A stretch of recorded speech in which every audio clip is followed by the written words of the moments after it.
The wizard study में आप सभी लोगों का एक बार फिर से स्वागत है। यूनाइटेड किंगडम ने यूक्रेन को दर्जनों स्टॉर्म शैडो मिसाइलें गुप्त रूप से दी हैं, जो प्रधानमंत्री कीर स्टारमर के नेतृत्व में पहली ऐसी सहायता है। यह डिलीवरी कथित तौर पर संयुक्त राज्य अमेरिका द्वारा यूक्रेन को रूसी क्षेत्र पर हमला करने के लिए अधिकृत करने से पहले हुई थी। ब्लूमबर्ग द्वारा उजागर किए गए सूत्रों के अनुसार यह लंबी दूरी की मिसाइलें यूक्रेनी भंडार के महत्वपूर्ण स्तर पर पहुंचने के बाद भेजी गईं।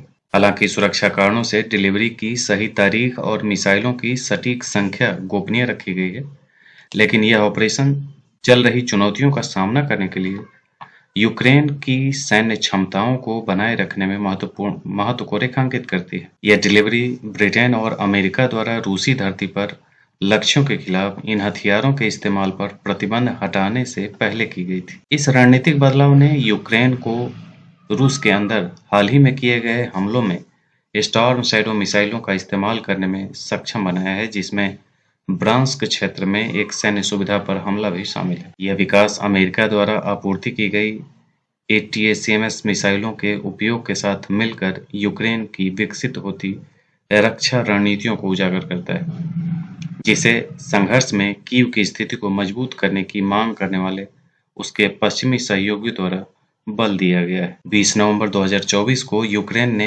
कथित तौर पर रूसी क्षेत्र में लक्ष्यों के खिलाफ पहली बार स्टॉर्म शैडो मिसाइलों का इस्तेमाल किया। हालांकि न तो ब्रिटेन की सरकार और न ही यूक्रेनी अधिकारियों ने आधिकारिक तौर पर इस उपयोग की पुष्टि की है, लेकिन कुर्स्क क्षेत्र में स्टॉर्म शैडो मिसाइल के हिस्से के रूप में पहचाने जाने वाले टुकड़े पाए गए। 20 नवंबर को ब्राजील में G20 शिखर सम्मेलन के दौरान कीर स्टारमर ने यूक्रेन के प्रति अपनी सरकार की प्रतिबद्धता की पुष्टि की। उन्होंने देश के लिए समर्थन को दोगुना करने का इरादा व्यक्त किया, हालांकि उन्होंने विशिष्ट उपायों के बारे में विस्तार से नहीं बताया। स्टॉर्म शैडो मिसाइलों की यह नई खेप उसी प्रतिबद्धता का एक ठोस उदाहरण है। यह हालिया डिलीवरी यूक्रेन के लिए ब्रिटेन के दीर्घकालिक सैन्य समर्थन को जारी रखती है। हालांकि रक्षा मंत्रालय ने संघर्ष की शुरुआत के बाद से प्रदान की गई मिसाइलों की कुल संख्या का खुलासा नहीं किया है।